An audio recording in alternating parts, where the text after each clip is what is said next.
All right, it's 5:32 PM on September 25th, 2025. I'd like to call the meeting to order.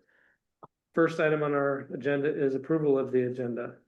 I get a motion to approve the agenda? I'll make that motion. Thanks, John. Is there a second? Second. Thank you, Chuck. All in favor of the motion to approve the agenda, please say aye. Aye. Aye. Any opposed? Motion passes. Next item on our agenda is our training by Becky Price for the upcoming Illuminate Gala. Love the name. Thanks. I'm gonna keep this really casual. But it is, important that table hosts really understand what their commitment is. And, so I like, it's good to kind of touch base with everybody. So I don't know if you knew this. Or if I gave this to you. Okay, yes. So, well, it's different, but it's kind of the agenda, which is, talking about the event, which is called, I couldn't remember, Illuminate. I knew I loved it. It is a great name. So I'm Becky and I've done this event. I think this is my 18th time. I've been in nonprofit my whole career and I kind of tried to come up with a fundraising event that didn't take a lot of work for staff and board members. And this is kind of what I came up to with. So when John, who was a lifetime family friend, asked me to help with the shelter, I couldn't say no because he's always done anything I've ever asked him to do. So here I am. And but I will tell you that I've been very pleasantly surprised. I get asked often to help with different fundraisers or different nonprofits just because I'm old and I've done it all. And I'm learning to set my boundaries, even if John wanted me to do it. It totally depends on the staff and the board and how many people are behind it. And I'll tell you, when I met Megan and James, I went, so I told my shit, I love them. They're gonna be great.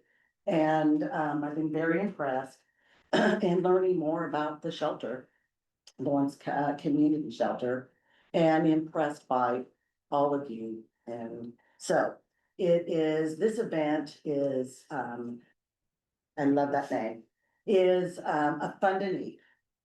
So the reason it makes it easier to put on is that you're telling your story and you're raising money by people purchasing services.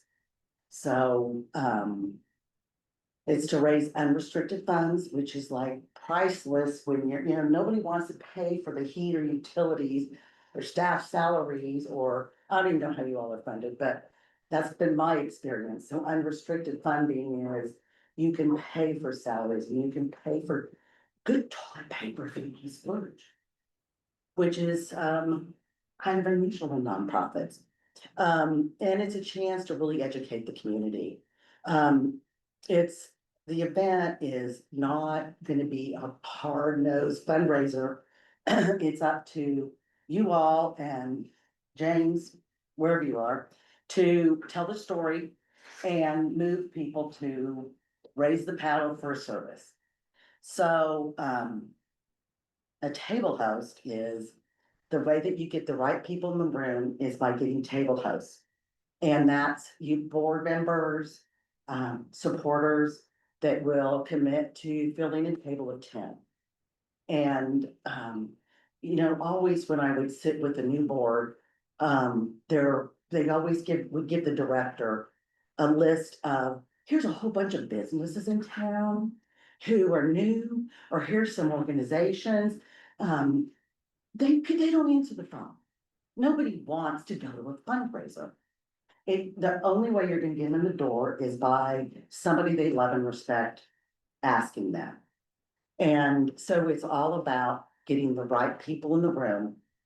And John, I'll let John speak to that in a minute, but I know that the goal was for each board member. Are you all board members? Board members are 4 of us here, and Okay. then online is Shannon tonight, and we're missing a couple people. So, and sometimes when it's like, how can I fill a table of 10? who do I want there? So we'll talk a little bit about my treasure map, which is this form, but kind of thinking about who you can invite. But the key to this event is getting the right people in the room. And when they ask that each board member fill 2 tables, you can fill in with your people, or you can connect to a business. And I or John's great at this, I'm sure James would be good. If it makes you anxious to go in and ask a business that you're connected with to fill a table of 10, then let us know. I'm volunteering you, John. Because the key is getting the right people in the room. I always use Trainer Architects as an example, that I have friends that work there. And often they support every nonprofit in town. They buy tables to everything. And often they fill the table with my friend who I love and her kids friends, because they want to go and have free food and booze. And that's not the point of this. This is not a community outreach event. It's not this is, you want the right people to run. And John's learned that. He's been to, I don't know how many galas in support of me. So you want to speak a little bit about getting the right people in the room? Well, just real quickly, I can tell you, the very first time, I didn't get to hear this coaching. I made the mistake of inviting good friends who I wanted to spend the evening with. And they probably came with the understanding that we were all good friends and we're gonna have a fun evening, and we had a great evening. The food's great, there's all whatever you wanna drink, you know, you can drink and whatnot, and, but when it came time to actually raise paddles, it was pretty obvious to me pretty quick that, oh, I've made a mistake here. And didn't make that mistake again. That's not to say that you can't invite your friends, certainly, but it is critically important to keep in mind what the purpose is. I think another way of saying it is, we'll ultimately be better served that evening if we have 70 of the right people in the room than if we have 120 of predominantly the wrong people in the room.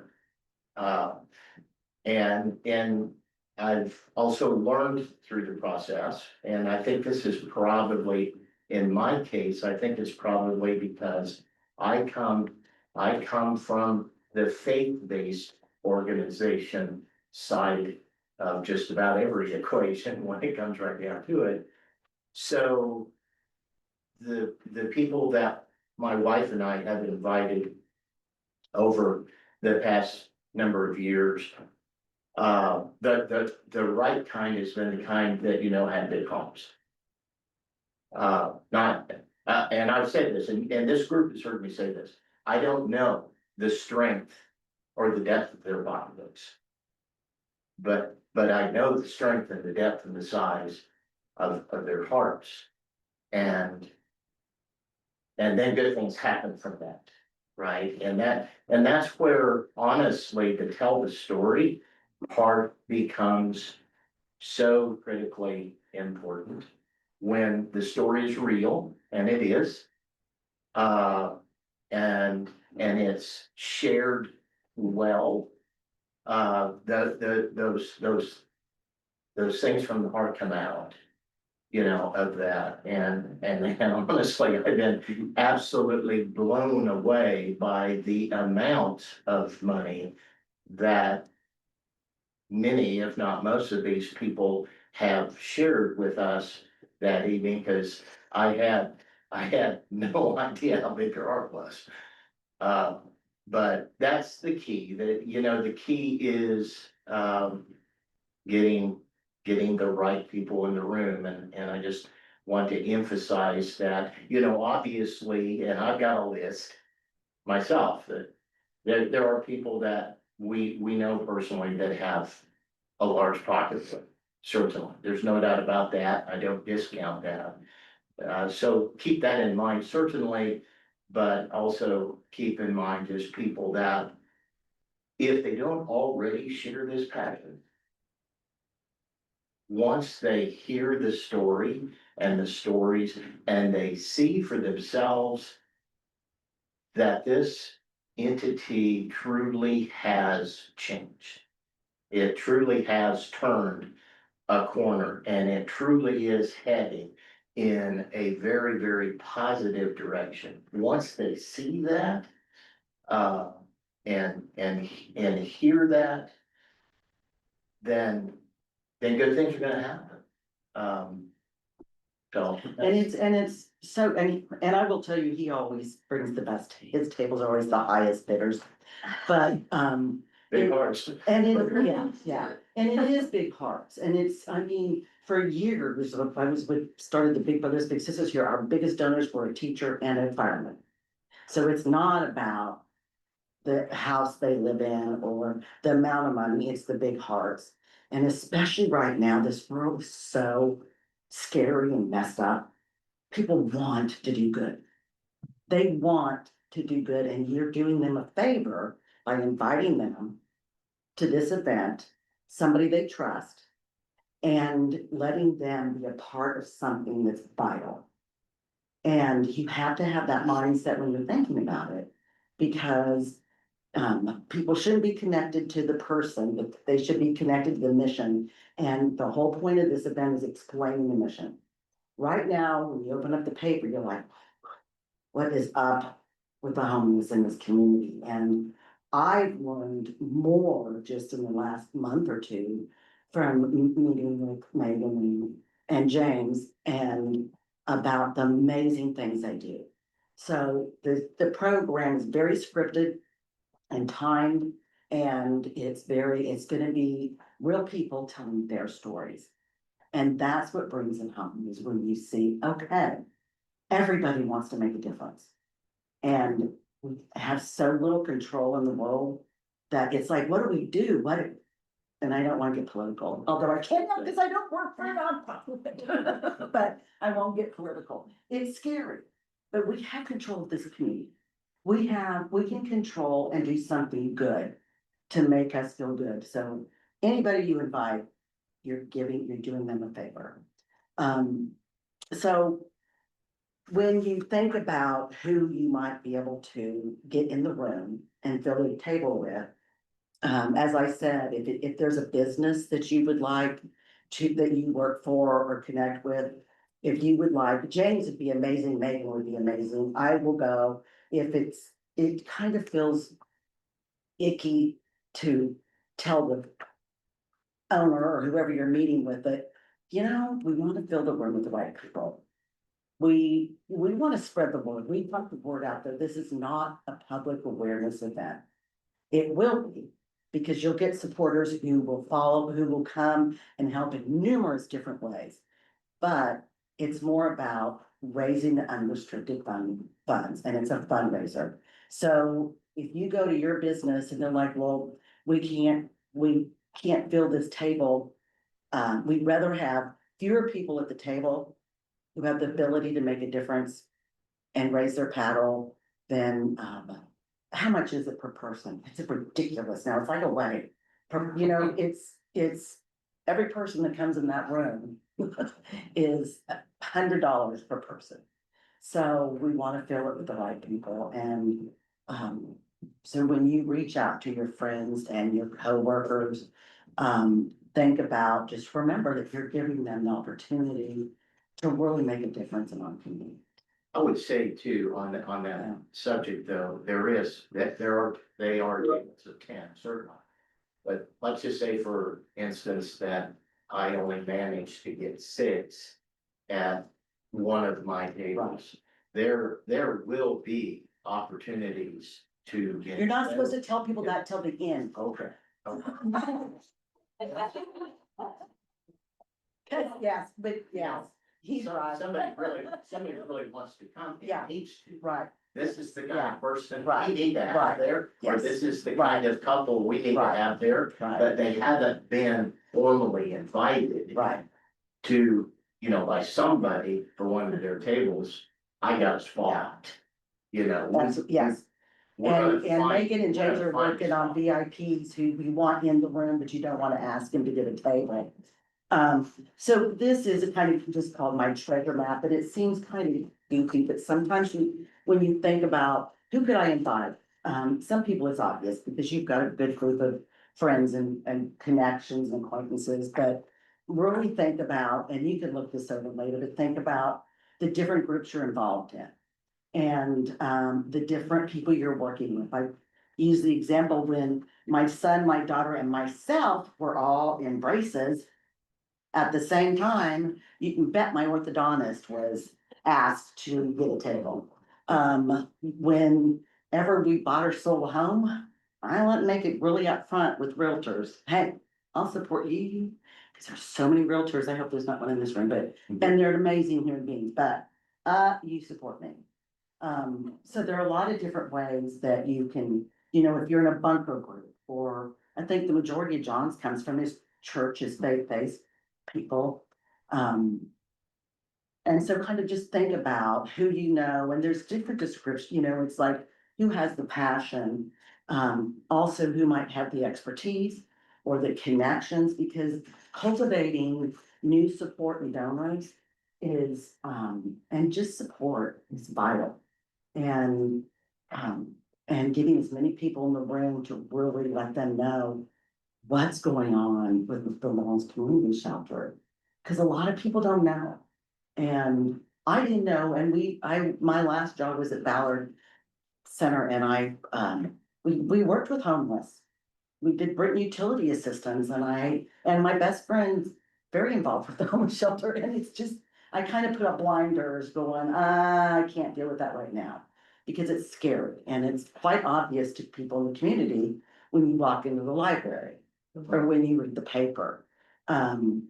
So putting faces to the stories is what's key, and the successes and how we can help. And, yeah. So blah, blah. I put other things down here, but, we have, Megan and James have a lot of different support. So to keep it simple for you, they can send you sample scripts for when you're making a phone call. They can send you sample emails that you can just change, because everybody's busy. So they will be able to help and make it easy for you to fill your table. They'll be keeping in contact with you. How are you doing? In case you can't get 10, you shouldn't know till it's closer that it's okay. That's the goal, but it's, again, more important to get the right people in the room than to fill the table. And, then it's up to us, to staff, to sell. And this event works. I did my last one was with a nonprofit from, Argentine, Wyandotte County. And, they had 2 employees, and they'd only been open for 4 years, and they raised 300,000. So and again, it's another reason why I love James and Megan. I always say was, when you want my help, you follow the model, or good luck. Cause I don't wanna waste my time, and I don't wanna waste your time. I remember my first phone call with Charlie and John, and they're like, we're thinking about doing a camp out. I'm pretty sure I'm very direct. That's not what we said. Yes, somebody No. said that at the meeting, and No, I it went, was one of the ideas that had been Yeah. surfaced. and I went, well, that's the stupidest thing I've ever heard. But I'm very direct. What? Anyway, what questions did you guys have? I'll let Megan and James kind of go through the support materials, and they'll probably all be online. Like I said, if you need, or they can email them to you if they haven't. And I'm so old that like, I give my friends a save the date because I want something on the fridge, but I know that a lot of it's gonna be done with social media. And so you'll be getting reminders from staff saying, hey, it's coming up. When it gets closer, you'll be reminding your guest and confirming. I'll tell you right now, one of the biggest questions is, what do I wear? So you'll have that information that will be sent, and they'll send you an email to send to your staff, to your guest, to make it easy for you to, be a table host. Questions? So I know the goal is 15 tables. Are we capped at that, or is that just, I mean, is there a cap, like, we'll just make it work, whatever? Yeah, I mean, that's up to them, but I think 15 tables would be great. The DoubleTree has capacity to get more. Okay. To have how many more? Well, I think they can do up to 400. Not tables, but Oh, for. no, people, yes, right, and each table is 10, yeah. Right now, we Um, have it reserved for up to, we told them 15 tables. And that was based on, I think, 14 with one extra table for attendees and volunteers and things like that. But I'm pretty sure we're setting a meeting soon to finalize some of the logistics of the room, and we could, if we need more tables, we can definitely ask for more tables. So we're getting the layout and how we want them set up so we can get them numbered. So just the behind the scenes type thing, that's going to be coming up as soon as possible. So. And unless they have other events that night, they can, it's one of those rooms where they just open up a wall and can expand if you need it, but. And I would like to say we do have 4 tables reserved so far. So we do have 4 confirmations. And Megan does have packages for all the Yeah. board members and people. And I don't know if you emailed them copies of the things that Becky was talking about. I'm on it. Okay.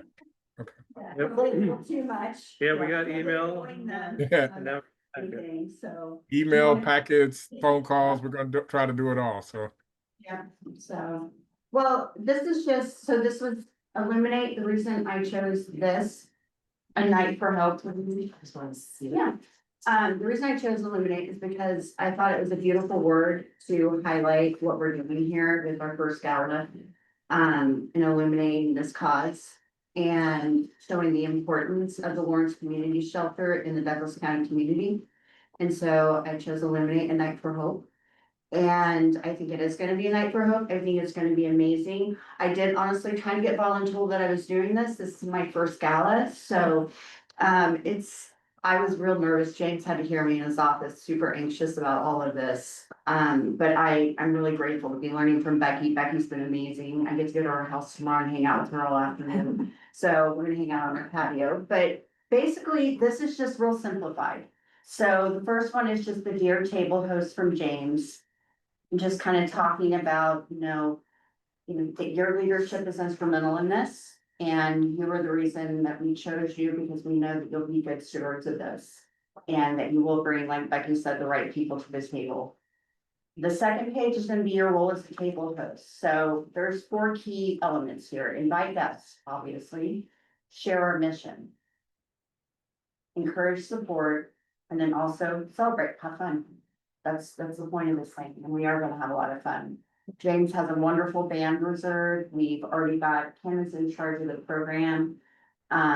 We have got some great speakers lined up for this, and Very, very excited. we're really excited about it. And then on this is just gonna be the event details.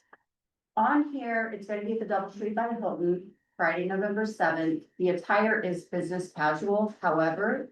The reason we did that and we decided on business casual is a lot of people will be transitioning from their jobs, probably coming straight from their jobs to the gala. Some people will. If people want to dress up, absolutely feel free to dress up. So we just didn't want anybody to feel singled out if they had to show up in their business casual attire.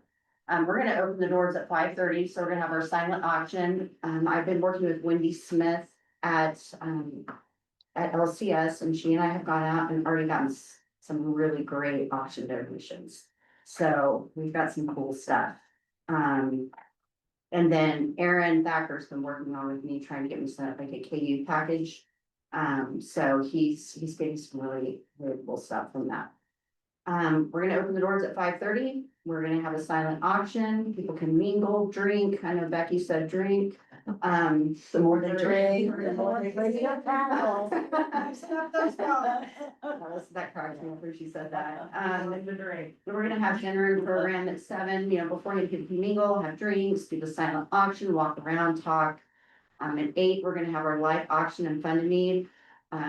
Rick Averill is gonna be our auctioneer, and he is doing that. And it just kind of rate for us, which I really charging, just a little.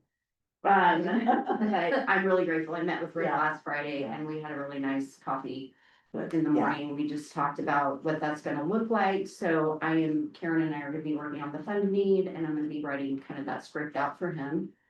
And then we're gonna have a closing and celebration. And then there's talking points. So I gave you, just some highlights of what we're doing. That we are the only homeless community shelter in Douglas County, and the need for shelter continues to grow. So far this year, we have served 638 unique individuals, provided 764,000 meals, helped 89 people secure housing, that's amazing. We are expanding our shelter capacity to serve 48 additional individuals, strengthening our day programming, and launching a new 30-day program. And then it has our mission statement on here as well, which is firmly rooted in human rights, dedicated to developing compassionate and sustainable solutions for permanent housing. And then on this next page is gonna be your guest tracking sheet. You can do it however you want. If you just wanna wait and fill out the sheet and then email me, that's fine. Or as you have people joining and accepting the invitation, you can just email me as you get people. And I have a guest tracking sheet that I have on Excel for all the different people who have committed. So that is already done. So just let me know and I'll input their information. And it is key that they have the guest list before, so that, people will be checking in at their table, so you don't have to walk in and stand there in a long line. There'll be plenty of bartenders and bars, and you will not have to stand in a line to check in. But it's much easier if you put the guest list. And then this is my contact information. I'm the primary point of contact, so please feel free to email me, call me with any questions that you have regarding this event. And I will also say Megan is one of our auction donors, silent auction donors for her wandering bar services. So she's donating 2 hours of dry bar to me time. If you want to explain a little better than I would. We have a converted horse trailer, it's really cute, so like people like to bring it to their like outdoor wedding or their rustic party or whatever. So it's real cute, and we just, bring a really professional bartender and all the fancy cocktails and fancy garnishes and all the, make it kind of snazzy. Why'd you call it a drive? When we do dry hire, we don't provide the alcohol, so it makes it a lot cheaper Yeah. for the host. Okay, It's cause Yeah. if we provide alcohol, there's a big markup. yeah, So they bring the booze, we bring everything else, and the bartender. yeah. So they just hand you the tequila and Yeah. the vodka, and we do everything else. That's a lot cheaper for people than bringing, when I bring booze, I charge people. And then these are just your save the date cards. If you're going to host more than one table, I have extras of these, so please let me know and I will get them to you. But these are the save the dates, so.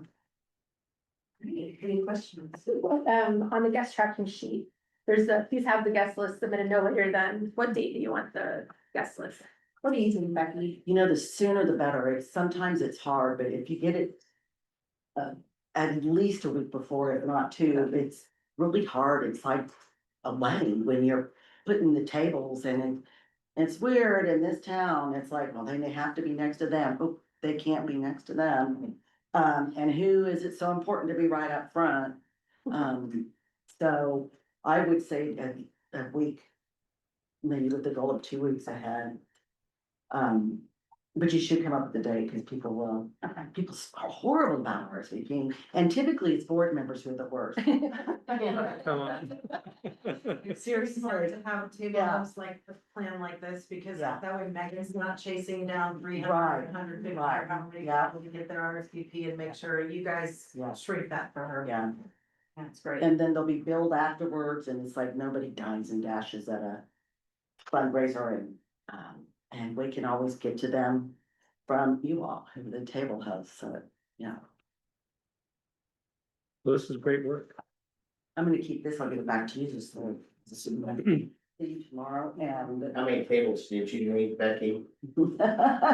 Hey, I'm bringing all the volunteers, so you need to remember, James, that I think you might want these volunteers in the room during the auction. Okay. Uh, Whatever you yeah. say, Becky, whatever you say. Yeah, I appreciate that. Megan told me that, that you got the volunteers and that was great. And we just we're gonna meet, you and I and Megan are gonna meet to finalize a lot of different things. So far it's been wonderful. I've been out and I felt bad that I had to have surgery and at this time. Um, but I have wonderful staff. Megan's done a wonderful job.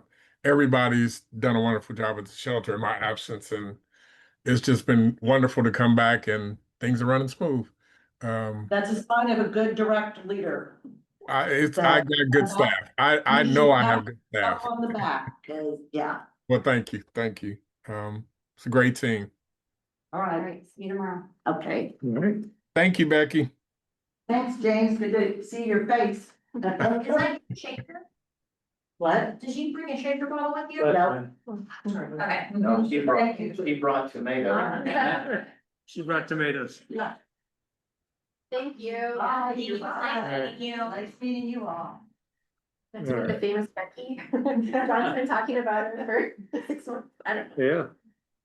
Yeah. Okay, before we continue, I wanted to introduce, I invited someone tonight to come to our meeting.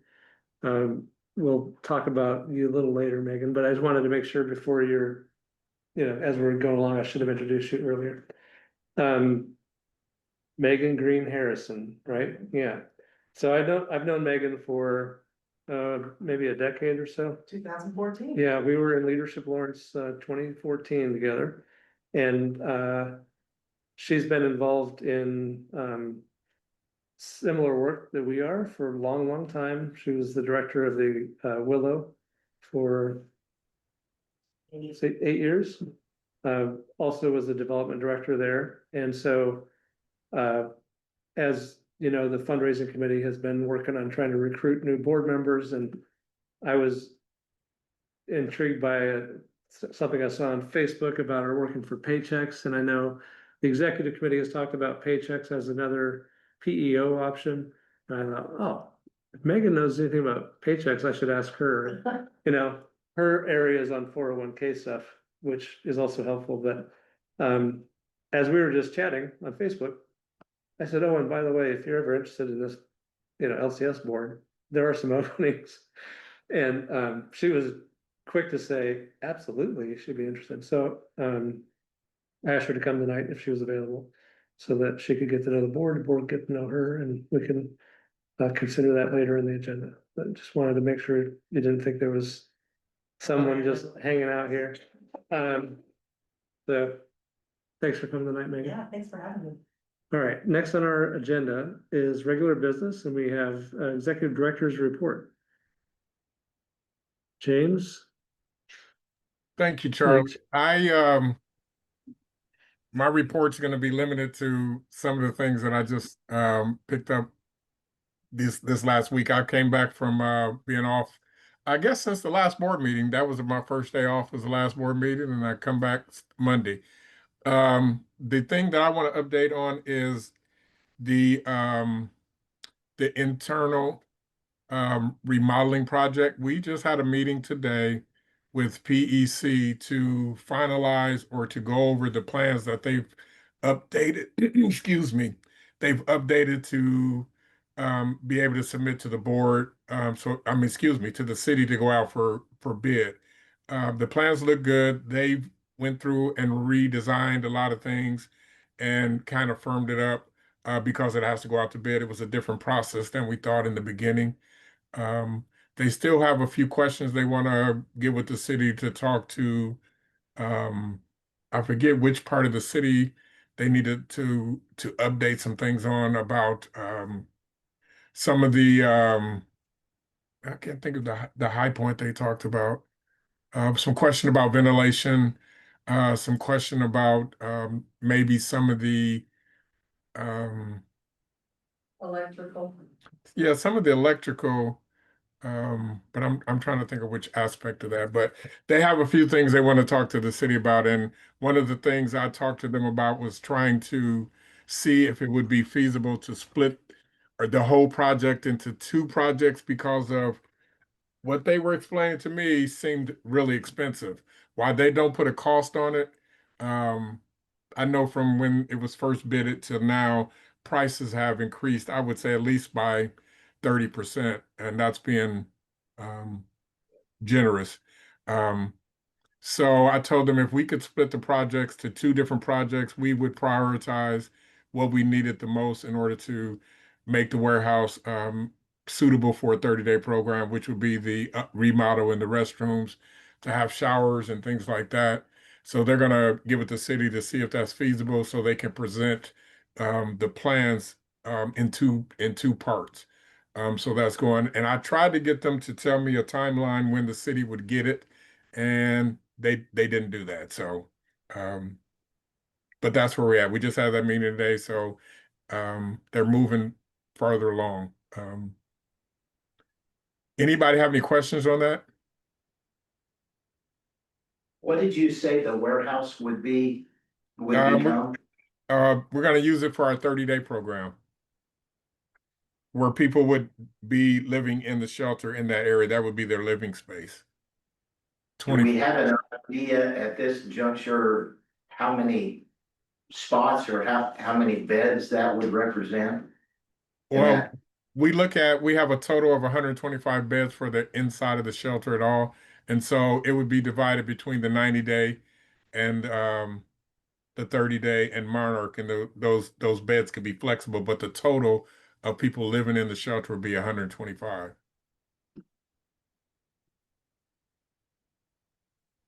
Are you just thinking about the physical space? How many beds? Yeah, I would just Well, curious how. there's how many 50 to beds per day 55 beds in there now. Um, so that's what we're looking at now. So we have space in the rest of the shelter to have a total capacity of 125. So that's what's in there now. But people don't live there all day for 24/7, and we don't have any showers in there. We only have two restrooms, and that's not enough. Did you say 55 was the current? number Yeah, of it's beds? between 50 and 55, but we go up and down because we sometimes use cots. The reason being is that that's used for primarily men right now. And when we need more space, we have to put cots in there. So we have at least 50 beds that have mattresses and bed frames, but then we go up and down based on the need with cots to add additional spaces. If we had the step up beds, would that create more bed capacity in that space? I don't know if it'll create Just more more. bed capacity, but it would give a better semblance of privacy, and it'll be a better experience for people in the shelter. Um, when we looked at it, we didn't do any logistics on how many beds we could do, but in an area that we have maybe, let's see, one, two, four beds. Or if you look at step-up beds, there would be four beds on top of those four beds. So we can consolidate beds in a space combined, but they would be separate and private. So I believe the same amount of beds that we need there could be done with step-up beds.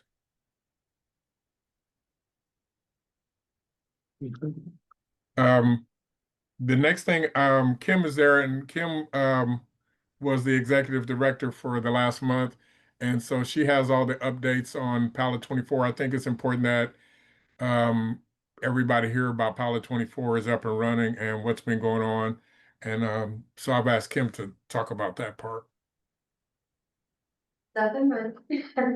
Our highest number, I think, so far has been 22. We may have climbed to 23 last night. It's interesting, as I was walking in the library, 3 or 4 people come up and ask me why we don't have bathrooms there, and we have 4, right, as you walk in. So hopefully it's just kind of breaking those rumors or just the thinking that they can't come and be comfortable. The first night we had 4. But it's steadily increased to where we're up in 2020, 23 possibly. We do allow couples to vote together. That's an area that we're trying to work out, just knowing who's a couple and so it's not changing constantly and who just is safe so that we're making a safe place for everyone. We have room for animals there, so we put together, had the great idea, and we have 8 dog kennels that are up under the beds. And then we're serving 2 meals a day. They get breakfast when they leave at 7, and then they get dinner as they checked in. I worked it for about a week, and it was surprising and heartwarming to see people come in. A lot of them I knew, but that came in, they get their food, they fill out their intake if they need to, if not, they visit or talk to us. They take a shower and they go to bed and we do not see them again until morning. And so I think just having that private space, and the most popular thing, especially a couple weeks ago, was the air conditioning. And so it's going really well, you know, we're learning things as we move along, but so far so good. So how has that option impacted night by night? It's not, Okay. yeah, it's not impacted night by night. I because I know the individuals in night by night, we had some that had talked to me. We did a big night by night meeting to explain what was going on in Pallet 24. So those that had questions or I know are struggling with the night by night services that we offer, they've gone out to the pallets, and so same number. And, you know, we have the men's warehouse and then we have the women's area, which we've seen a large increase in women who are actually coming inside. So that's been a really positive thing, I think, as we've gone from last year at this time to this year. So, I want to add that Kim was very conscious about that. And so when we were led to believe that we're going to be expecting a large number on that first day. And in order to facilitate the transformation, she wanted the new people to LCS to have that space exclusively. And then as time went on, that first week, we started to incorporate people that we already served, that were already guests, to incorporate them into Palette 24. And that'll happen more and more as we go on. But we're still hoping that more people that are being displaced from camps would choose to come to the shelter. So we want that space to be for people that need a good experience when they come there and to have a private space. Because we believe that that will be the best experience for them when they first start at the shelter. and I want to make sure that there's space for them as the camps have closed and the enforcement has begun. And I've been talking to HR team quite often, so, yeah, I would say in probably 2 weeks, if we have not seen that area filling up, then people who are staying in the shelter will have more of a choice. They choose now, but kind of more of a choice, on whether or not they want to go outside to the pallets or stay inside. One of the things that we do offer inside right now is our classes. So we're gonna have to work up on staffing and just the day programs and stuff. Before the people who are in the Palette 24 are inside, so we're keeping that very separate. At this point. But it's going great. I've been really thrilled. I think our staff have been thrilled, so that's good. There was a lot of just nervousness about what that was gonna look like and how it was gonna run, and I've heard nothing but positive things from them, so. And So, this is Shannon. What is how, do we decide who accesses the pallets, or is that something that the clients decide? I guess right now, because we were expecting people, I mean, it's prioritized for people who have been living on the streets at this point. With the camp closures and the anticipation that we would have more people not being unsheltered, that they would have a place to go, and perhaps those were the individuals that had the most issues with living in a congregate. I'll say it, Congregate. yeah, congregate space, Yeah. and that's why they did not come to the shelter. And so now they have a little bit of a more private space. And then, you know, we'll see how that ends up as we go through the next week or so.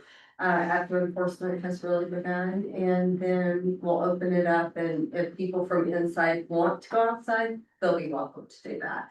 But I've been trying to be really very intentional about holding to the reason that those pallets were placed.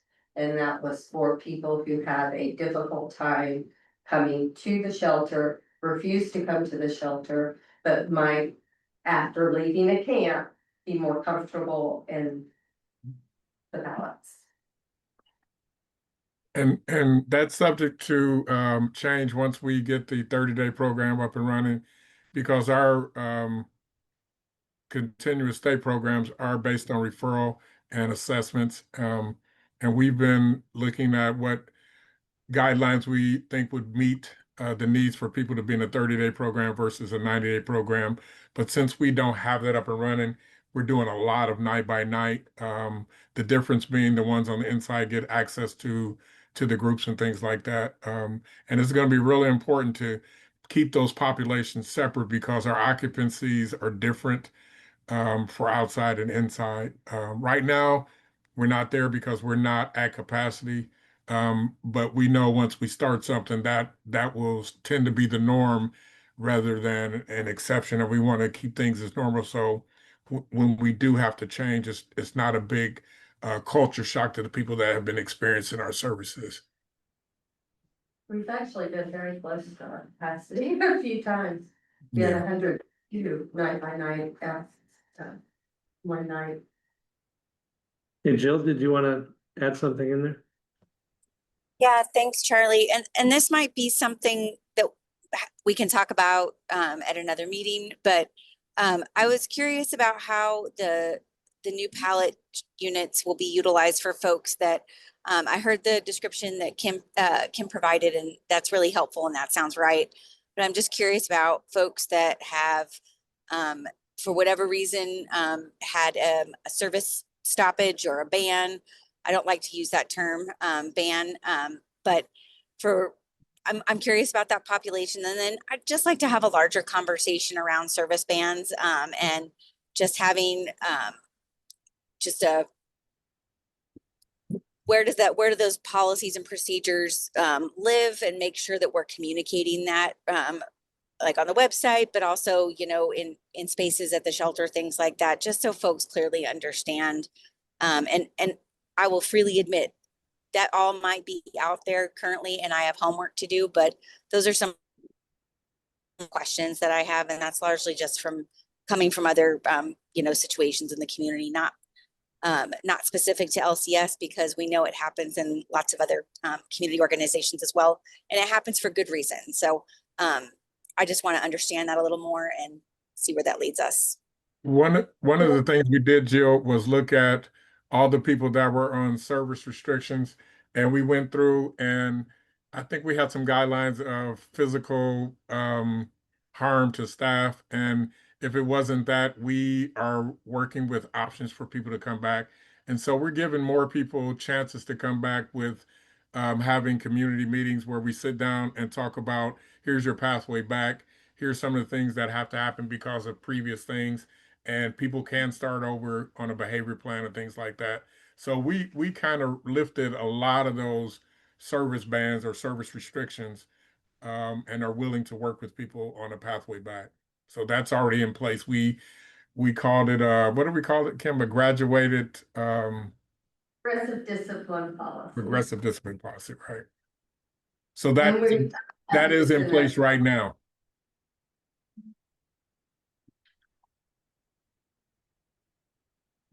So I heard you mention about providing food as people were checking in, and that sounds a little different than I've heard in the past. So I'm curious, are we providing meals at check-in even for the regular shelter?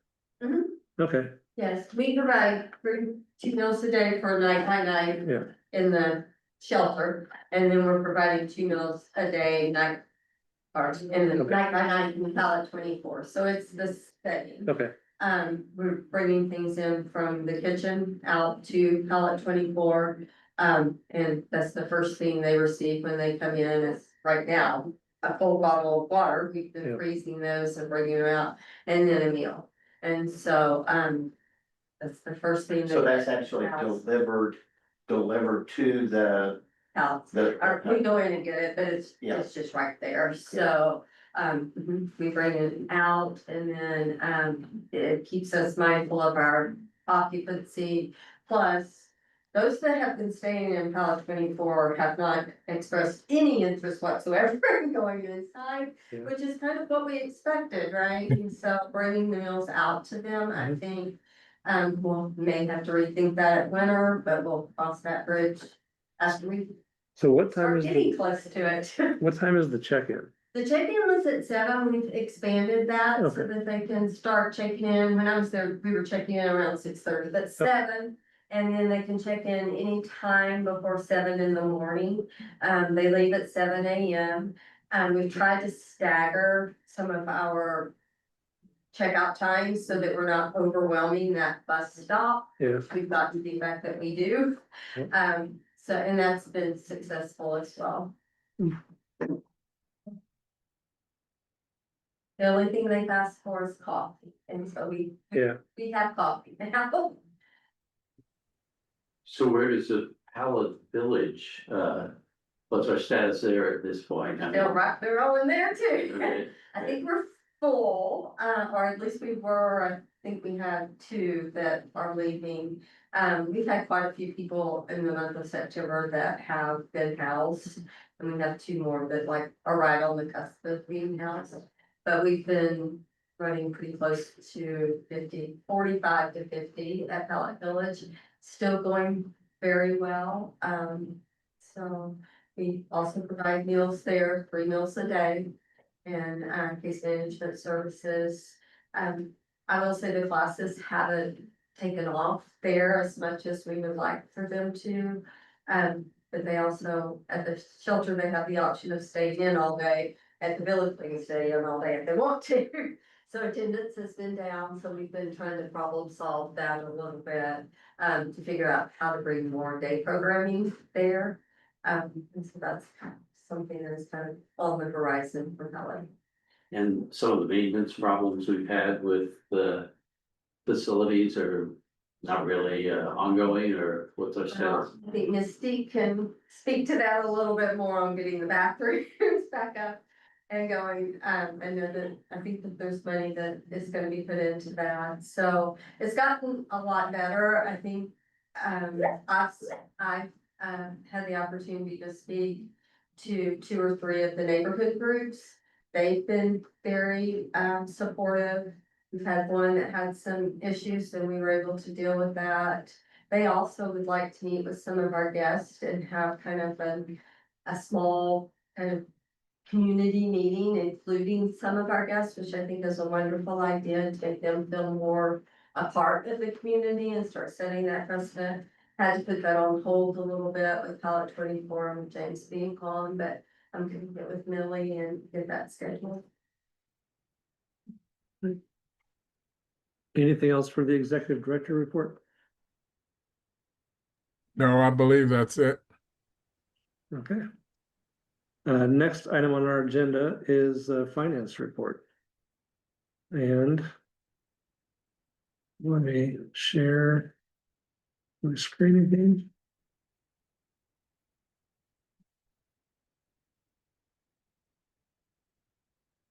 All right. Karen, where do you want me to? Let's go to the statements of assets, so I release the net assets on page 3.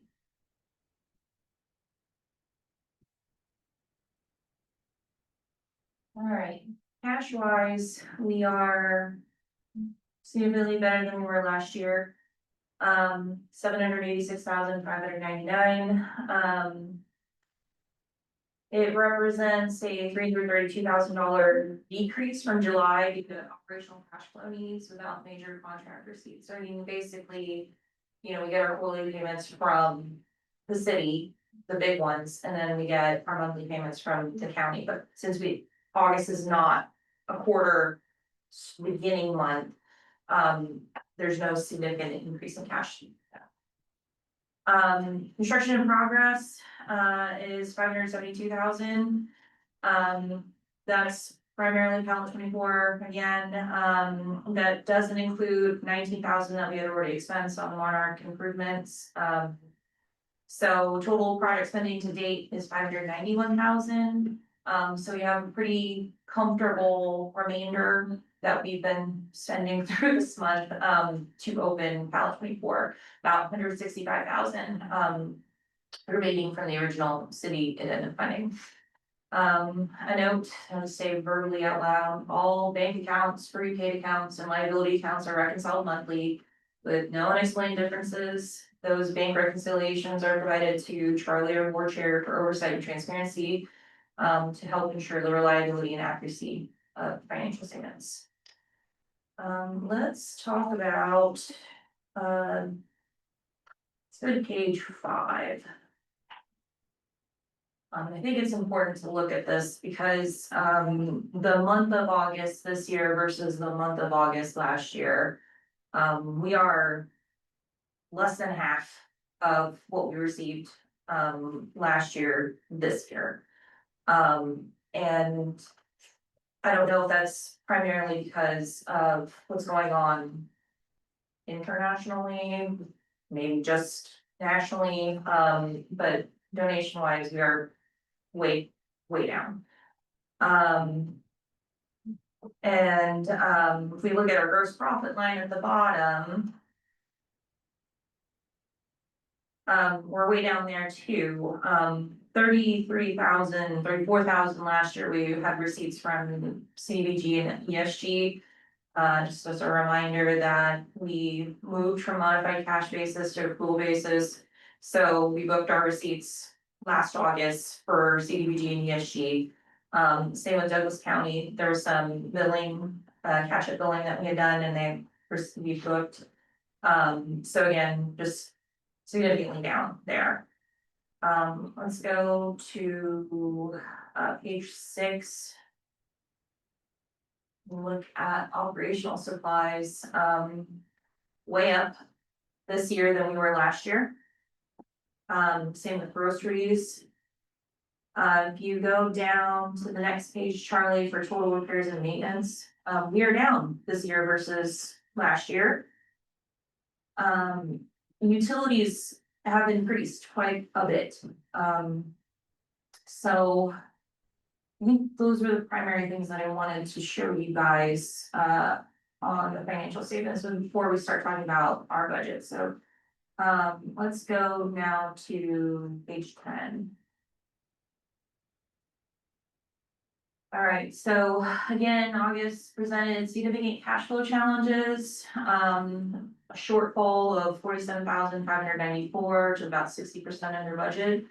Total operating expenses, which isn't here because I have them on several pages, were 293,507 compared to what we budgeted of 356. So we had savings of $62,824. Overall, for August, we experienced a net loss of 274,000 for the month. But that is a little better than what we budgeted for, which was 291,663. Through August, we showed total revenues of 2.8 million against a year-to-date budget of 3.2 million, representing a 405,000 shortfall. Operating expenses totaled 2.5 million compared to a budgeted 2.8. So we're still operating rather thinly. We have a net year-to-date surplus at 216,000 versus our budgeted 291,000. So we have $75,000 shortfall there. So again, just donations were down, foundation funding's down, federal grants due to how we were recognizing revenue this year. All of our grants that we were receiving funds for in this year were recognized fully in fiscal year 2024, per auditor's recommendation. And expense management, particularly in payroll, section, we are $274,000 under budget because of ongoing staffing challenges. We are, I wanted to point out the operational supplies because it is trending significantly higher. We are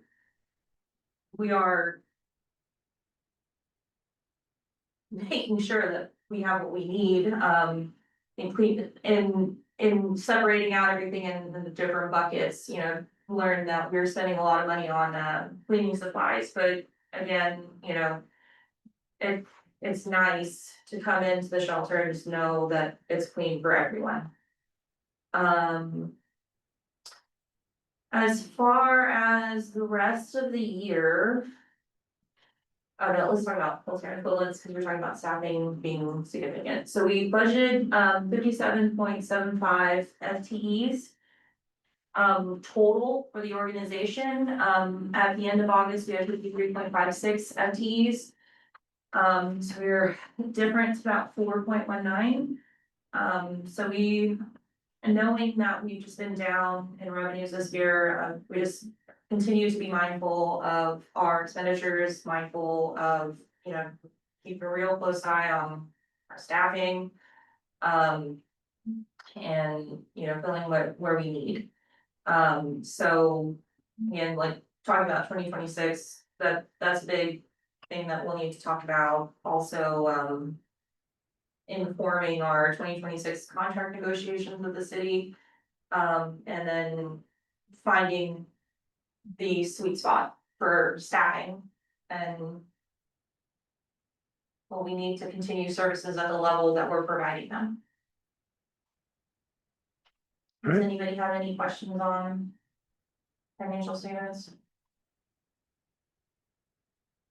You know, I like the format that you put together on the narrative, the notes to the financial statements. I think that really does a good job of capturing a lot of what I think we need to see. Yeah. And especially talking about how, yeah, some of those frequencies of payment. And one of the things that I noted you were talking about is the critical nature of those payments coming from the city. And you mentioned that both for next month and then for the beginning of the year. Right. How, is there any reason that we should be nervous about that?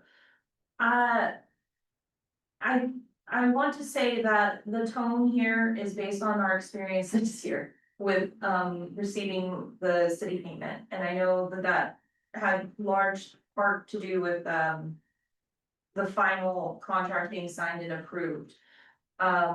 So it makes me nervous because we are doing well. We are not doing well against what we had budgeted for this year, but in general, I still feel that we are doing well. And I don't want to take that for granted, and I don't want us to go into this next year not knowing what's going to happen. I still feel like we have a lot of variables, you know, we don't know how much we're gonna be raising from the gala, we don't know how much money is gonna come in November, December, which is our high points, where we receive the most money for the year.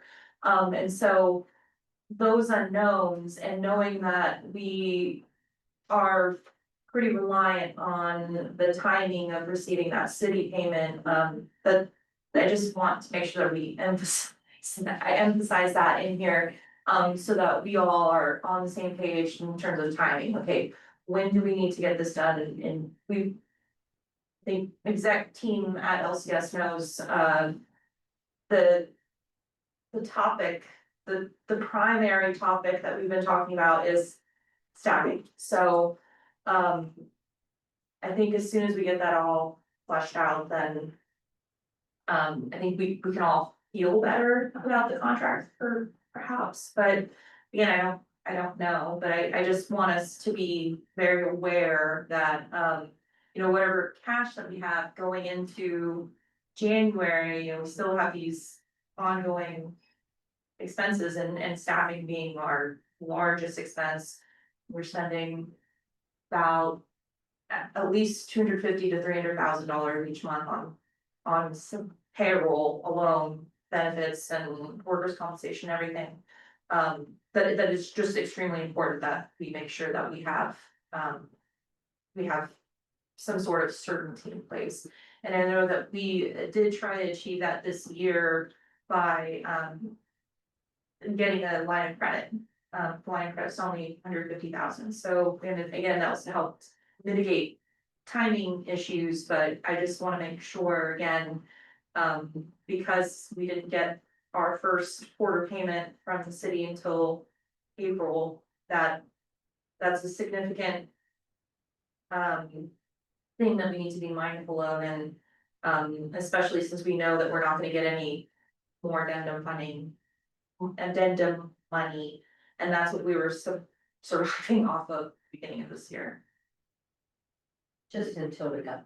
Until we got the payment, yes, but, right, So, again, timing is the key, yeah. so for instance, you know, what you're speaking of, we're looking at the statements of cash flow.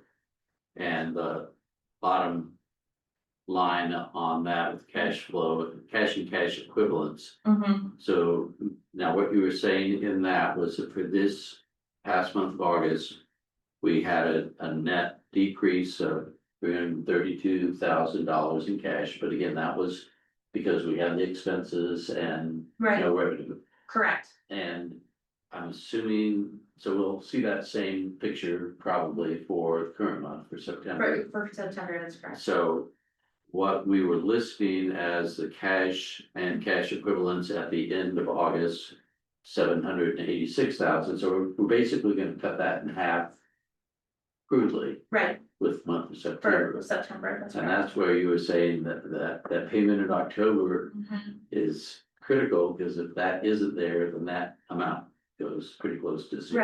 Right, I mean, like, a month is, we could probably be okay for a month. A month and 2 weeks, let's say that, with the length. But, as I mentioned, the payroll, this 332,000 was mostly payroll. The rest of it is, you know, supplies, orders here and there. You know, we've been, I know the last few months, we've been very conscientious about how we're spending our money, and, you know, we're still able to get what we need done, obtain what we need. Thankfully, we still have budget for Cal 24, all that stuff, that we needed to get Cal 24 up and running, there were funds there for that. But I also wanna point out too, that just now we've expanded services, and so we don't necessarily know how much this is going to affect our budget going into the end of this year and also through next year. So kind of predicting how serving 48 additional people, it is creating quite a problem. I mean, not like a problem to solve is what I mean, but how do you do that? Make sure that we have enough, we budget enough for what we need to continue services at the level that we're providing them.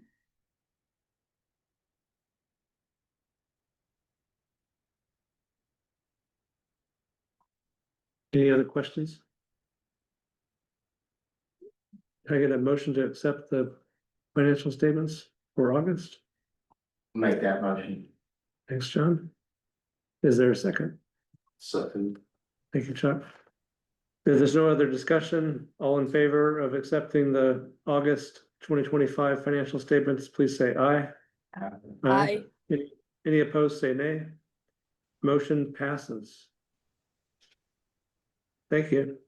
Next item is the executive committee report. I think for the most part, our meetings, we had fewer meetings with James being out, and then conversations have primarily been around the budget for 2026. There was some discussion about metrics for communications efforts that are being done through a contract that we have with Olympic X. and James is going to be, I guess there are metrics already, so it's just a matter of figuring out how does that information get to the board? And James is gonna work on that. And we had some discussion about the advisory committee, which I put on the agenda for later discussion. That essentially it was just. Do we need to consider a different approach? It's been 2 years now and we still don't have an advisory committee, so that was part of some discussion we had at the executive committee. Chuck, is there anything else that you think of? I think, yeah, the budget questions were. Yeah. And then we do constantly get the updates on like Pallet 24 and those kind of things, like the stuff that you already heard tonight, so. Okay. Next is the advisory committee report.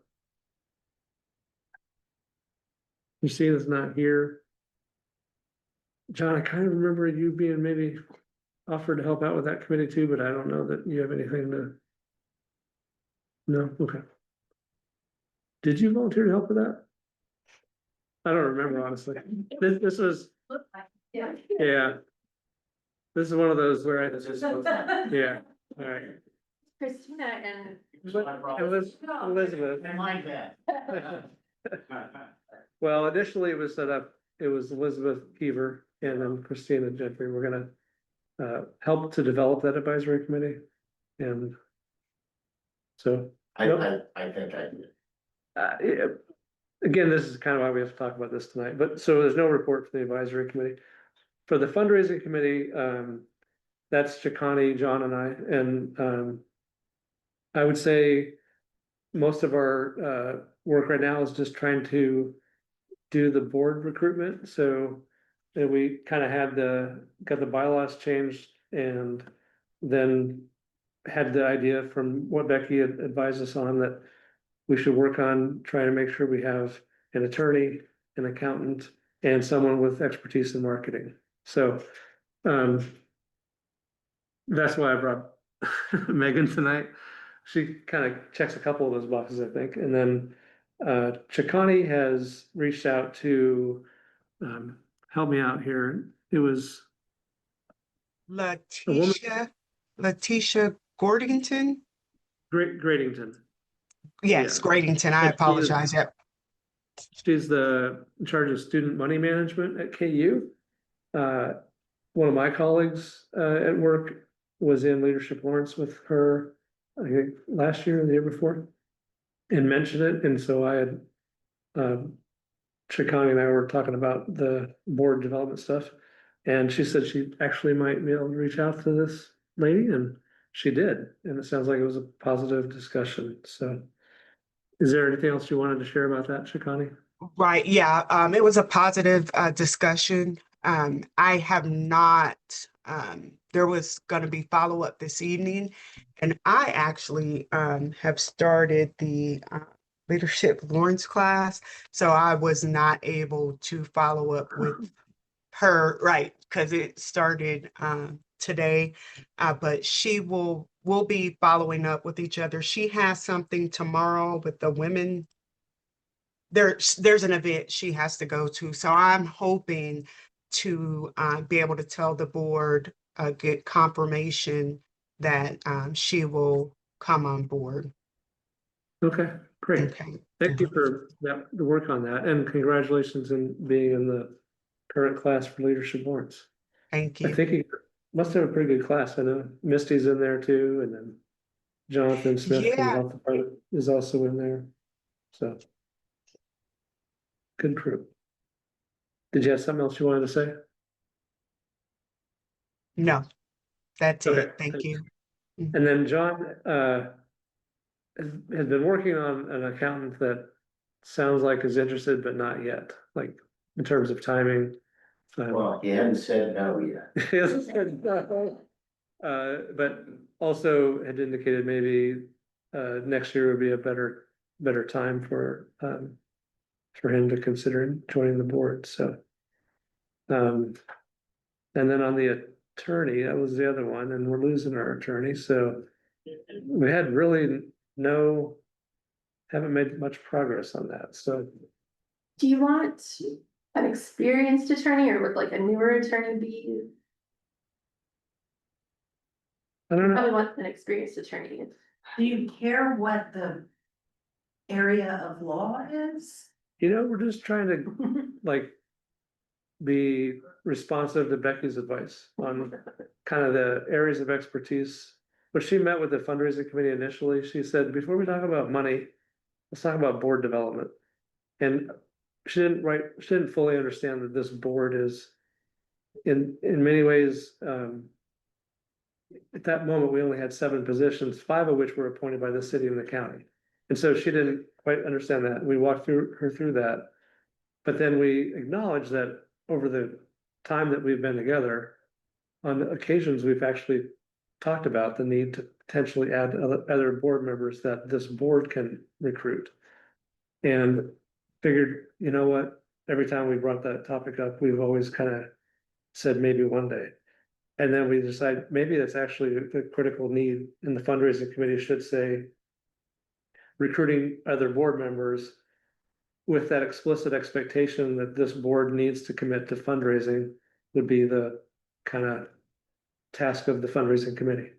So we kind of took board development as part of fundraising, which is how Becky was trying to introduce fundraising to us. And I think, we had timing wise, Rebecca's term ends in a few weeks. So we know we have that position opening. That's one of the independent director positions. I have the other independent director position. So we did add 2 new independent director positions. So there's a total of now 4 appointments that this board itself could make. The city and the county still have a majority kind of stake in the board. So between the 2 of them, they have 5. Well, And Shannon's an attorney also, but is her attorney? An attorney. Shannon is an attorney. I think though it's probably more about, are they practicing and, yeah, Shannon used to be the health department attorney, I think, back in the day. Well, like as an attorney, they always tell you, you can't give advice if you're up to a board you're on. Yeah. Because there's a conflict of interest there, but I think just having sort of that legal, I don't know, you kind of like look for red flags maybe, so it doesn't really have to be a specific type of law, I don't Yeah. think, but. Yeah, I think we're just, it was good advice, trying to figure out how to make sure we have a good board and the right sort of people. So it sounds like we're making some progress. We still have some work to do. Anything else on the fundraising committee that you have to report on? Well, we haven't actually met as a committee. We had 1 meeting, I believe. Yeah. Yeah. I think a couple of them maybe, but since we really put into motion the, Becky's involvement with Megan and with James, we Yeah. not probably had as much of a need to try to figure out what we're going to do to raise, Right, to raise funds. right. This is at least step 1 is going to be this event. I would like to mention, I am gonna be working as soon as this gala's over. I've already kind of got it in my head, just I haven't had time to put it on paper. I'm gonna be working on a pretty aggressive winter appeal.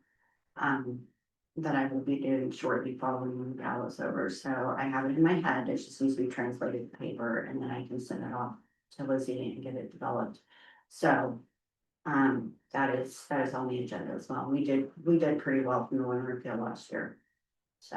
We need to appeal to George Stephanopoulos. Yeah. Might have seen. his Able to name. perhaps? Well, I'm actually working on that, John. I'm working on that. Yeah, I was only half joking when I said that. No, I'm working on it. I'll details to follow later. How's that? Okay. Maybe he would join the board. Kidding. I did have a question about board recruitment, like for people who are interested, is there like a form on the website or something that, people? No, we haven't really put out any sort of public appeal for it. What are your thoughts on that? Well, so part of why my brain just went there was, I think the advisory committee, because we had such a small board initially with only 7 people, we didn't have room necessarily for much, like lived experience. But I think that maybe with 9, of, you know, having one or two people that maybe have lived in this shelter or another shelter, had other like experience of poverty, or, you know, I think would be because I think we did have some like motivated applicants for the advisory committee, but then it just like, I think the meetings, not everybody came to the meetings, and so they didn't seem to be very Yeah, successful, maybe, I don't know. well. I appreciate that. I also feel like if the board is expected to do fundraising, we have to be really careful that we're recruiting with knowing that that's an expectation we're kind of putting on people. And that wasn't like when the city and the county made their appointments, they didn't put that expectation on any of those appointments. But as we have some flexibility to make the independent director position appointments, that gives us our only ability to flex, you know, whatever it is, whether it's recognizing that we need someone with lived experience, or we need someone that has. Well, maybe that's an ask Other for the city and the county. I know that the city has a So- form on their And I, website that you can fill out if you're interested. I just wanna make sure that Yeah. the word is out for people who wanna be on the board, who aren't, yeah, you know, I the deep also, pocket people. I guess I wanna have confidence that the city and the county, when they make their appointments, they're paying attention to what they think is needed now. You know, I mean, I feel like when they did appoint the people that got appointed, so far, I haven't felt like they've made any bad decisions, so. But it's a small board, so you still have to think like what's the skill set that's not here? What's the perspective that's not here? What's the capacity that's not here?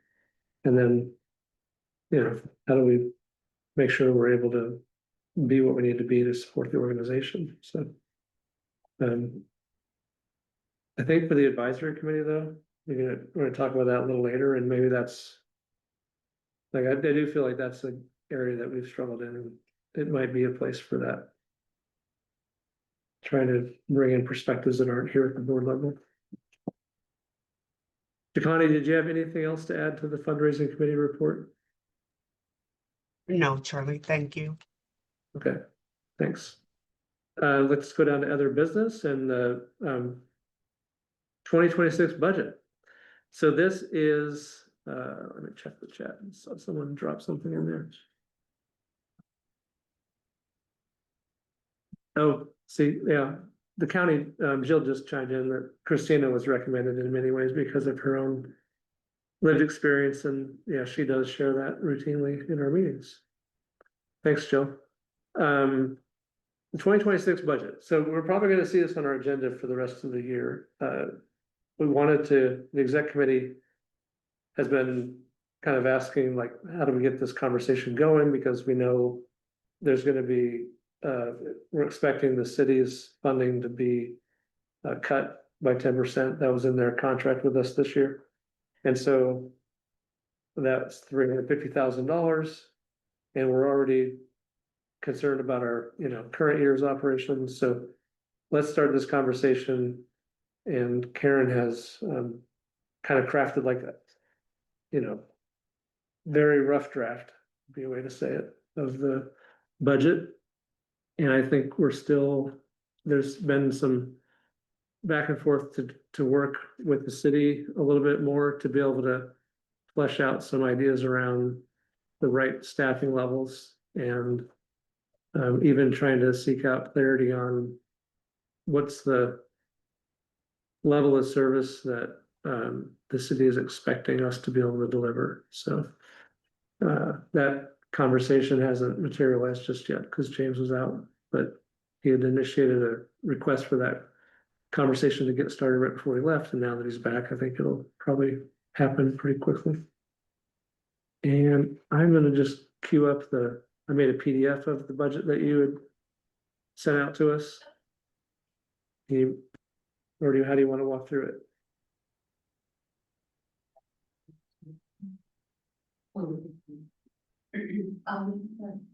Like, sorry.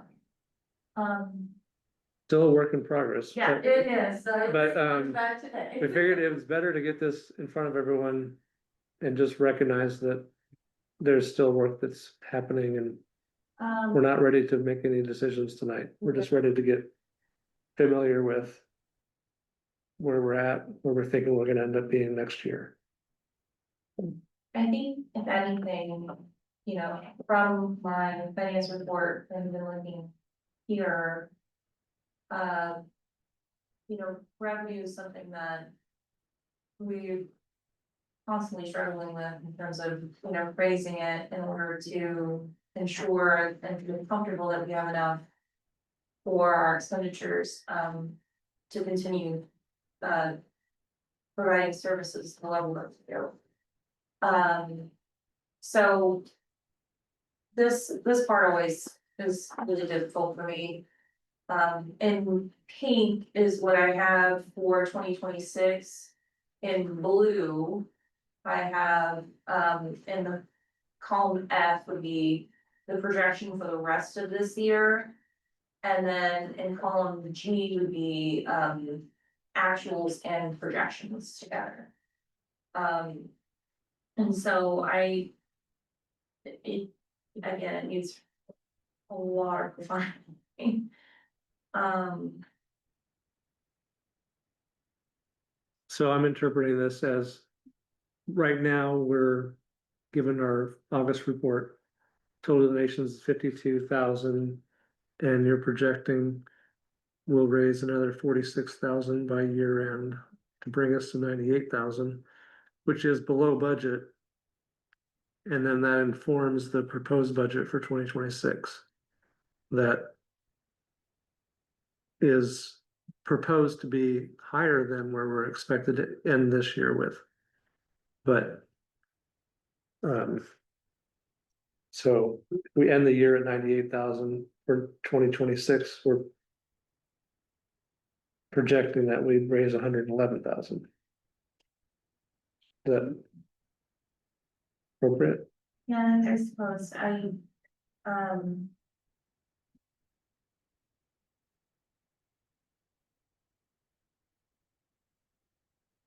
yeah,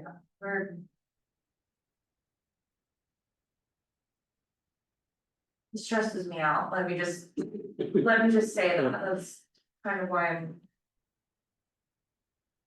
not speaking a lot on it, but it's, I have, I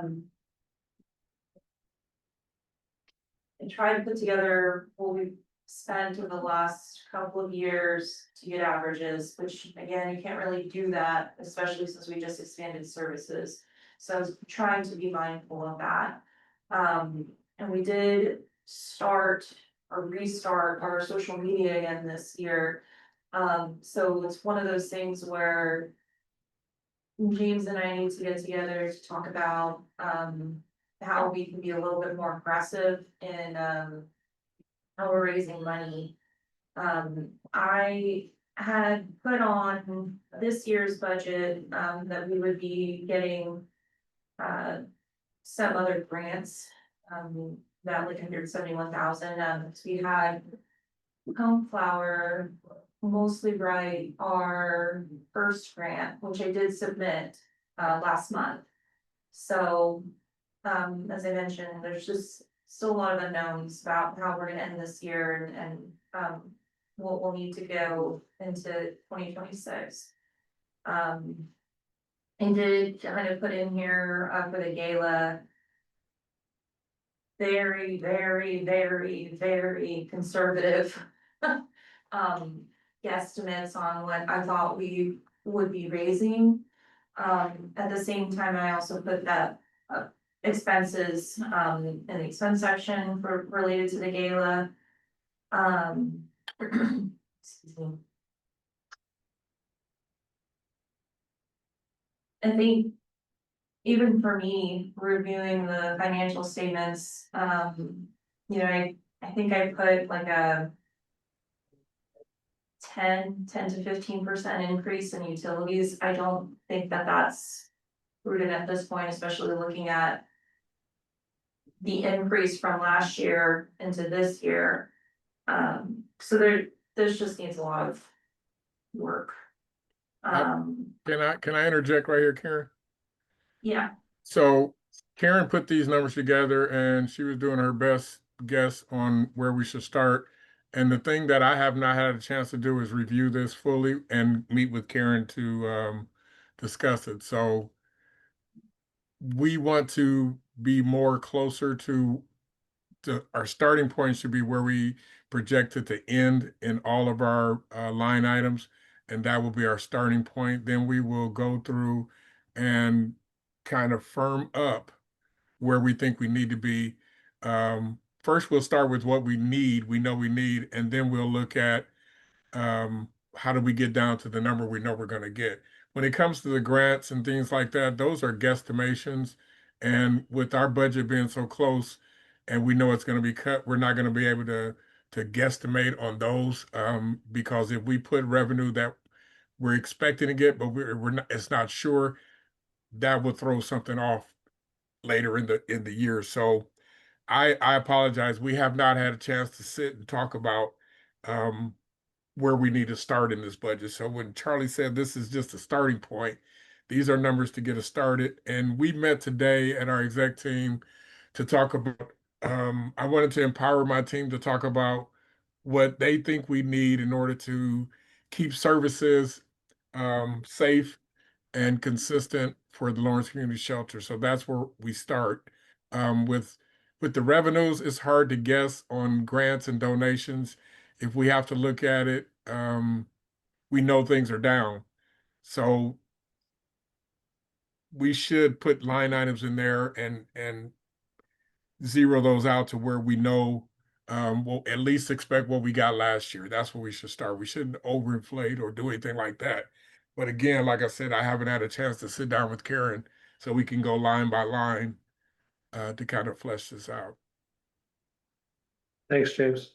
So, for example, under the federal grants, the projected year end is 0 for CDBG, 0 for ESG. And then proposed for 2026, looks like it's, 56,000. Are you saying that that's probably No, not correct? I don't think that's like I said, we haven't talked to it, but with Okay. CDBG, we can expect what we got last year. And all those But the, grants, ESG and things like that. So I don't think it the, made it to the budget yet. What okay, did is not in the actuals.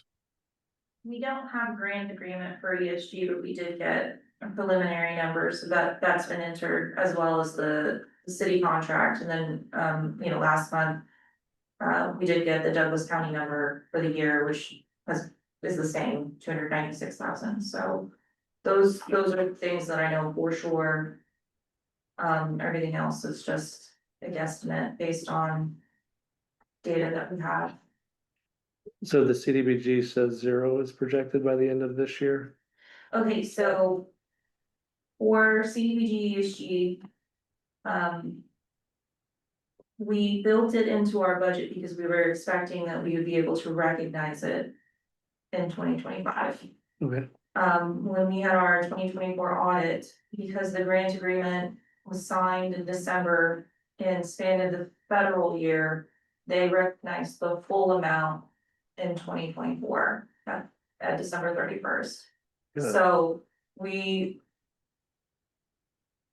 way the accounting rules make it weird, we did get our full CDBG grant.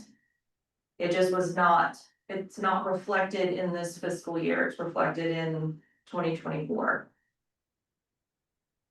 And so if you look at the ESG line where it says negative $7,907.88.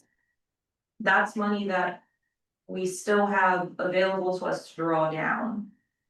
And again, it's negative because of how we needed to recognize. so you wouldn't expect to have the same occurrence this year in December? No, Okay. just because, again, lots of uncertainty, I'm going to talk with our auditors and just say, okay, if the way that we recognized it in 2024. it's making these financial statements funky. And so if I'm able to talk to them and just say, okay, we work providing services, but this really is like on a reimbursement basis, and, you know, GAP and FASB are what's guiding how we recognize these things. If we know that we're going to expend all of that money and then we're getting the reimbursement, full reimbursement, then FASB rules say you need to recognize all of it, because you know about it now. And since we're on an accrual basis, you recognize it now, and you're gonna bill it out. So I just need to talk to them again, and just make, are we sure? Because even though it is signed in this year and the federal fiscal year is wonky, it's kind of throwing us off into how things are actually going, because our cash is reflective of what's there, and we're accustomed to our cash basis. So, you know, this year is unique, being our first year fully accrual, fully recognize that. Our auditors had converted our modified cash basis financial statements into accrual basis to go into this year. So I'm trying to understand, sounds like there's a accounting issue, so it was recognized in 24. And then it appears that you're expecting to have it also recognized in 26. So then, No, what I'm saying here is our budget, the CDBG and the ESG, we're not gonna recognize any revenue this year at all. So for what they will call our 2025 CDBG and ESG money, I'm gonna talk to our auditors so that we can have that recognized in 2026, because that has been the reality of our situation in the past several years. so that's why it shows up under the 2026 budget. Right, I'm putting it there because I feel like we need to recognize it in Yeah. 2026, even if they want us to recognize it on January 1st. I would prefer that than January 31st, because it's messing with our fiscal years. It's your fiscal year, January. Yeah, it's July. calendar year. It's July. Yeah. ESG was just off. Live, but we are drawing down Right. this year, so we do Right. have income coming from this. Accrual is the way, but it is hard with grant funding and awards being, and then reimbursement. Your budget is never gonna look normal. It's just not. Yep. And it's gonna have to be something that boards have to like learn and learn and learn, because it just is hard.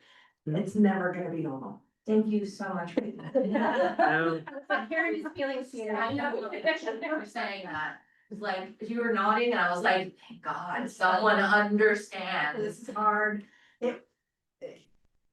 Yeah, I mean, Well, but she's doing it right, and it's normal, and it's gonna be wonky, and especially if you just converted, so next year, it will look a lot better to you. Yeah. It still will be weird, I'm Right. not gonna lie, Right. it's still gonna have weird months where you're like, Yeah. but we have money, like, well.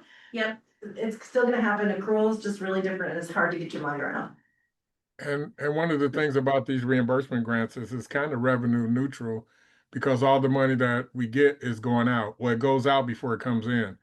And so Yeah. it's another aspect of that. There always has to be a line item to account for what the money's coming in and what it's going towards. And a lot of that ESG money is going, the ESG money is different than Rapid Housing. That part of the ESG, Rapid Housing is going out for services. ESG can go towards, the shelter part can go towards bills and things like that. So that can be counted and used toward some of our expenses. But the Rapid Housing is not going toward our expenses, it's going to services provided to our guests. So that's a big difference. That's kind of why I've attempted to make our financial statements have more line items so that you can see okay, for our ESG, we have a line that matches up with like our rapid rehousing, and the shelter is gonna be fleshed out, but I'm. With the new software that we've moved to this year, able to run reports so that. Everything can be accounted for a lot better than the way that we had it before. So moving over to our expenses. It looks like, for the most part, the year-end projections and then the proposed budget are pretty aligned. I reduced where I thought we could reduce, but as James mentioned, trying to make sure that we budget enough for what we need. And so, you know, particularly the operational supplies, that's gonna be fairly similar. For repairs and maintenance, there's things that, you know, in adding those extra lines that I'm noticing, okay, well, you know, this year we had some significant fire safety equipment maintenance that needed to be done that ended up getting added to our balance sheet. Because it was over the $2,500 minimum threshold. So we don't need to have that repaired anymore, but as far as like kitchen maintenance, like our walk-in cooler has been extra needy. And so just making sure that we have enough money there, budgeted. And I think I saw a while back that there was a quote given to replace the evaporated coil. That is the recommendation by the contractor to do for the walk-in cooler. And I haven't heard back yet, so I'm hoping that we can get an estimate on that so that, we can talk about that more, but, Hopefully, don't mean to. no, but I mean, that was also part of why I wanted to show you all, on the statements of revenues and expenditures, the difference between this August and last August and this year to date versus last year to date. Cause we're, I think, about 20,000 down difference, between this year and last year in repairs and maintenance. And I know, like, 2024 was like, let's get everything fixed, let's, you know, let's get this operational again, and so, just trying to make sure that we have enough there to keep everything moving. On the third page, the gala, the expenses underneath that, it looks like for the budget, that's all zero? Is that? Yes, because I figured we would know some closer. So for this year, I just guesstimate, again, I can use that for 2026. I guess that's more of an important question then. So The gala is, when it comes to the gala, the model that we're using it actually is funding itself when we sell the tables and things like that. So there would definitely, we need to offset that with some expense because that's not coming out of our budget. That's going to be part of expense. It kind of pays for itself. So when we do meet, we can go over the reasons and some of those things, because if we just put that in there, we do have a way to pay for that with the model that we're using now. yeah, it's interesting, I just caught this too. We have some 40,000 numbers in our expenses, 40,000 numbers are revenue accounts. So those need to be moved. Yeah, those 42,700, 42,730. Yep, Yeah. yep, those are for revenues and in-kind donations on things that, to James's point, that cover it, but. What I was going to say though was, being that the gala is on the 7th of November. When did we really wanna have this, like, firmed up for approval? Did we want- Huh? In the December meeting. December, okay, so November, we're gonna be. Yep. We we're should gonna have be some, close to what we want, so okay, that makes me feel a little bit better. about yeah, I think on this. what'll be useful though is, for now at least, if you've already got it projected for this year, then just put it kind over. of copy that over Okay. for the 2026. Yeah. I think for commercial insurance, though, I did a pretty good job because we're already, the way that our insurance works is like June to June. So, yeah, and that has been trending downward. We don't spend as much, but still want to make sure that we have enough in there for no unexpected insurance needs. Same with IT. We had our big Windows migration this year, so, or Microsoft, I should say, not Windows, but my Google Workspace to Microsoft 365 migration. And so we already know how much that's gonna cost, and I've already included that. So there's certain things in here that I know for sure. This is what it's gonna cost next year. I haven't heard anything about potential service increase in pricing. So I'm just assuming that, you know, like for our PEO, that's gonna stay the same.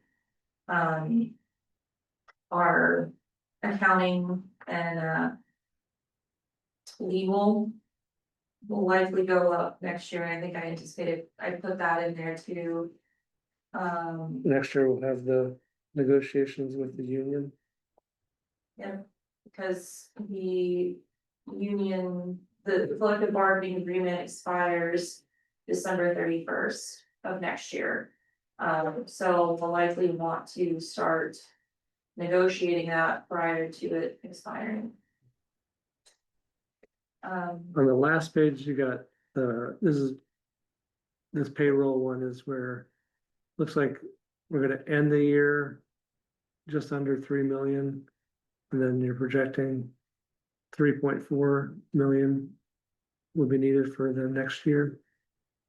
Is this the one is this based on current staffing or proposed changes to staffing? I think this is proposed.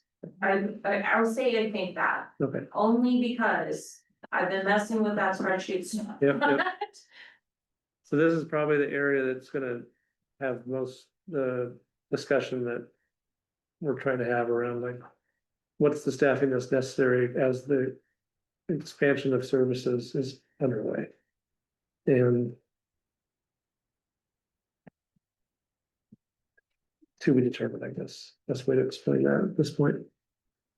And so I would say that the net that we're ending at, because of the gala figures, not. I have put in comments to Zero about their budget. Mhm. I had to move this into a spreadsheet, and then I wanted to get it formatted so that everything was in the same place that you look for it when I present the financial statements. And so having to do this manually, I do apologize. But Well, I appreciate you getting it in front of us. I know that it's still work in progress, but I feel like it's useful to start the discussion as early as possible. And any questions about it tonight? Okay. Then, next thing on our agenda is board organization development. I'm gonna run through this pretty quickly. So, for appointments, I wanted to introduce Megan. And, we've already talked a little bit, but Megan, maybe you could tell us something about yourself to help the rest of the board get to know you. Sure.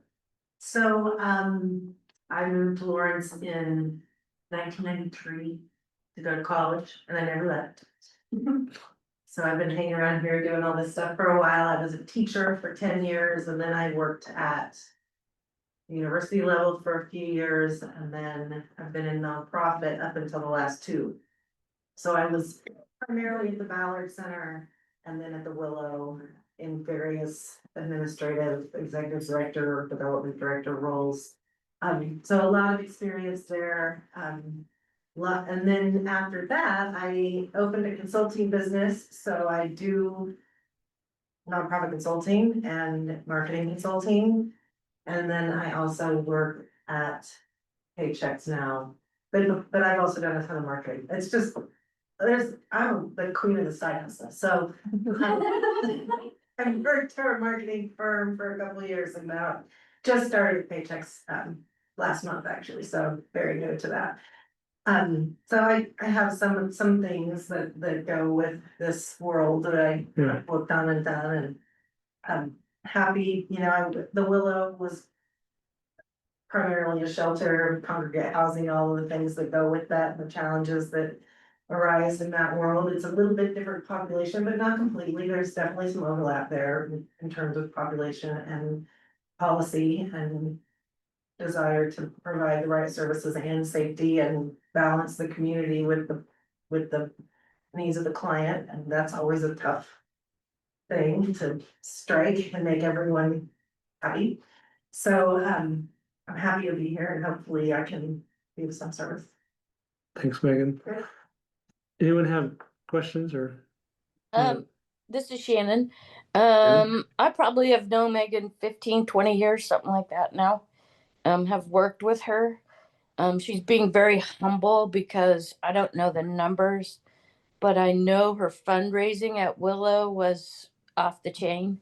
I think she really made a huge impact in how they got grant funded and some of that. So I think she has some very particular expertise. And between her and John, we'll have the dynamic duo to help us get this piece under control. So I would highly recommend Megan. And as I say, I've worked with her for a long time. Thanks, Shannon. Shannon. When were you at Val? I left in 2015, so I probably started in 2008-ish, so 9, somewhere around there. I'm just curious. I started as the education director. My kid was going to Ballard and I had an education background. So I started as an education director and then Diane left and I kind of took on the administrator. So do we need to vote or? Yeah. I Love think we a need a motion though. motion to appoint Megan. I wasn't gonna do this until, I just heard what Shannon said. And at that point in time, I was like, sold, Yes, sir. fundraising, A lot of a lot of fundraising. Okay, just what we're looking for. I would like to make a motion that we appoint, Megan to, our board as an independent. Yep, independent Position, director. Yep. Independent position to our board. Right, I'll thank you. second, because this might be my last thing to vote on. Thank you. All right, motion's been made and seconded. Is there any more discussion? All in favor of appointing Megan Harrison to our board, say aye. Aye. Any opposed, say nay. All right, welcome aboard. Thanks for being part of us. And I'm really looking forward to working with you a little bit more because it's been a while since we have been able to hang out, so. Next item on our agenda. Board member training. I just wanted to put a plug out there because as we have, Chuck is gonna be leaving, Rebecca's gonna be leaving, you're brand new, we're probably gonna need to think about just, getting people oriented. We do have some particular, weirdness about our board because we're a city, county, partially appointed board. We have to follow the Kansas Open Meetings Act. That's in our bylaws, but it's also just, I think, in there as a practice because of our, the funding that we receive from the city and the county. So we'll probably queue that up for some time in the next month or two. And then officer transition, I wanted to acknowledge that Chuck is he's our vice president and tonight is his last meeting.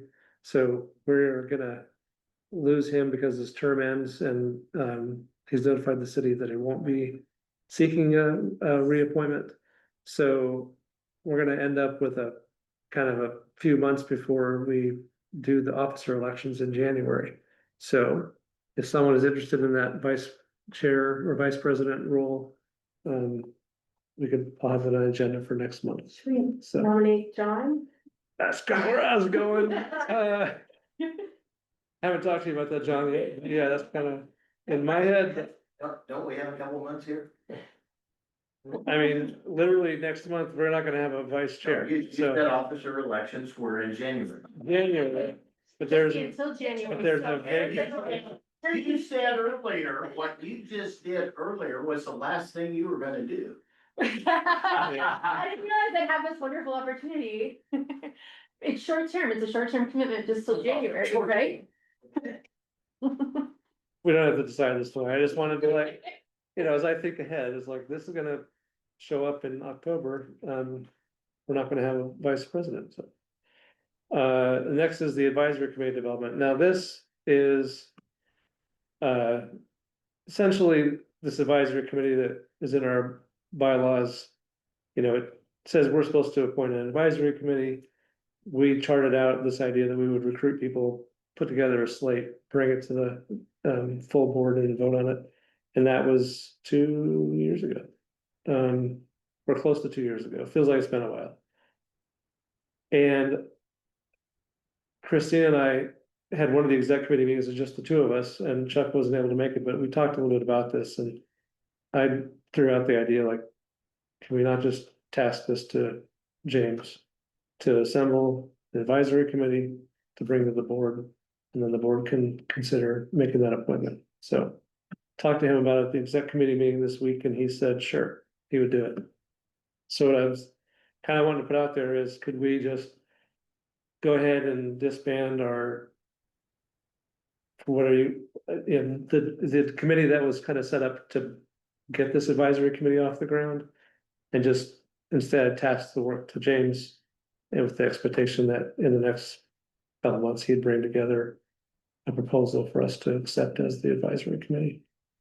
And if, yeah, Was there something that said union members were supposed to be included in the advisory committee? And if it was, so, James. it wasn't that it had to be, it was more that it was permitted, like that space is, there's total flexibility. It can be employees, it can be anyone that seems important for the work we're doing. The benefit also of the advisory committee is it's not a public body like the way how this is, like, it doesn't need to be compliant with COMA. It's just to advise. They don't make any decisions about things. That has to come here. So really, if there's people like Aaron Thacker who we're working with, you know, contracting with him. The time is 7:30 and the library is closing at 8 p.m. We ask any patron needing a library card to come to the accounts desk immediately, since we will stop issuing new cards in 15 minutes. Any children or teens needing help calling for a ride home should go to the children's desk now. Thank you. So, you know, I'd bring Aaron up because someone had suggested he might make a good board member. And I brought that to the exec committee and said, what are your thoughts? And one of the concerns that was raised is we contract with him to do work at the shelter. He just did all the Pallet 24 work.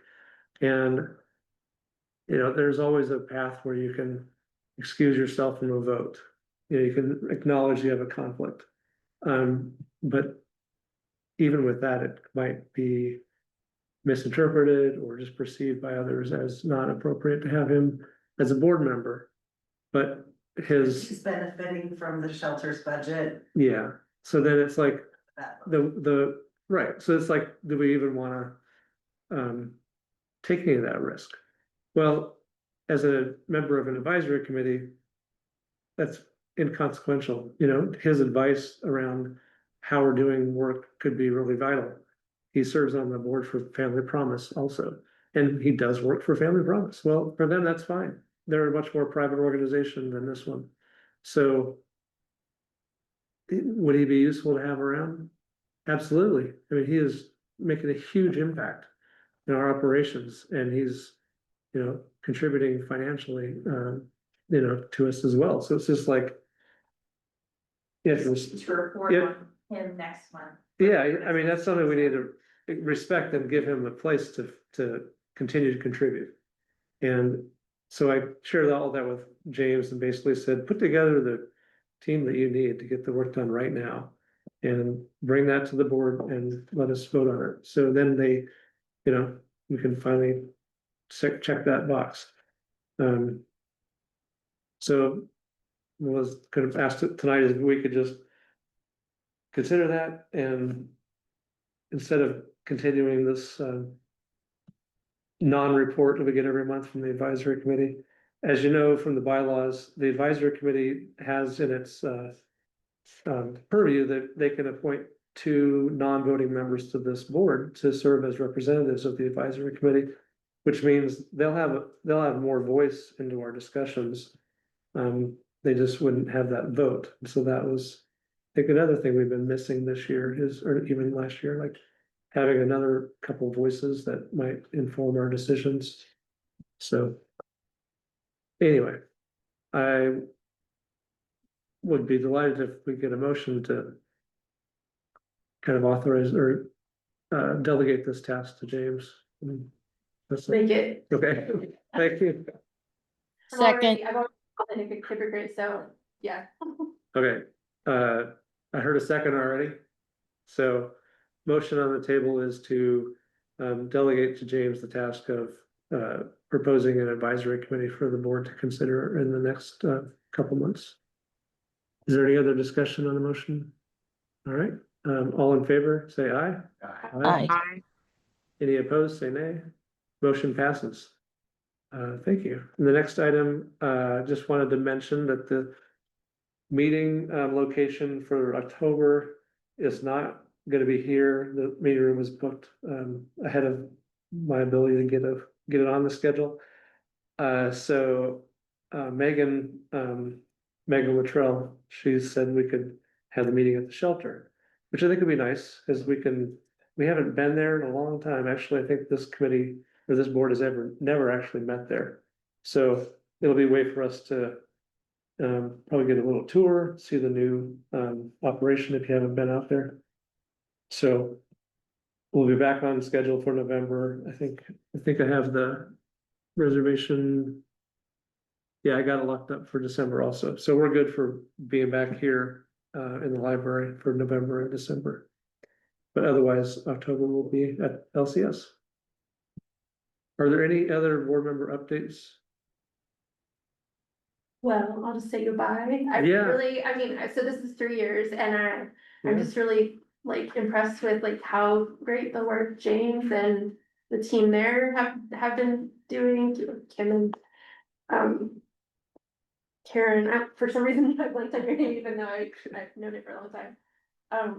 The staff is doing such great work. I think the board's really like come together and like just committed to this work. And Charlie, I think your leadership as president has been really great. And so feel like we're in good hands, and I'm excited to sort of, be at the first gala and Awesome. continue to build on this and really important resource in our community. I'll say, Rebecca, as the two of us that were part of the previous board, appreciate that when we had that, who wants to stick around, that you raised your hand back then. So thank you for continuing to serve after being on that board and being part of our transition. And I think we'll miss you. I know your perspective, your role as an attorney shifted, but I appreciated when you were representing people that were facing eviction. And I've always thought that you have been able to bring a perspective to this board that, was really helpful to be sensitive to the folks out there that are just a moment from losing their housing. So thank you for that. Chuck, you're the other member. This is your last night. You might have another exec committee meeting in your future. Yeah, I won't be there on Tuesday. Yeah. Oh, yeah. But, thank you for your service for the last 2 years, and I think, also stepping up this year to be the vice chair, appreciate that. Well, it truly has been an honor to be associated with everybody that's been working here. And I think the transition between what was happening with the organization 2 years ago and the structure and the professionalism that exists today is truly a big step forward for our community. And I think everybody should be proud of the work they're doing. And it's, we never do know when the future is based on grants and government money, who's gonna pull the rug out from under us at any given time, but I think we've got a pretty good understanding of where we are and how we will adjust to those questions, so. All right, thanks, Chuck. John, I'm assuming you're gonna be reappointed, but your term doesn't end until October 31st, so you'll be here next month. I think I worked that out with Jill Joliver. Great, all right, I think you're permanently appointed. All right, if there's nothing else, then I'd take a motion to adjourn. Okay. Who got there first? Thank you, Chuck. Thank you, Rebecca. You all have been Okay. great, been amazing. It's like good to learn from you and serve with you. Just thank you for everything you've done. So hopefully I'll see you in the community. Thanks, Connie. Well, I think I got a motion from Chuck, seconded by Rebecca. Sure. Is that how it went? I think so. Okay, all right, all in favor of adjourning, please say aye. Aye. Any opposed, say nay. Motion passes, we're adjourned, 7:38 PM. Thanks. Thank you.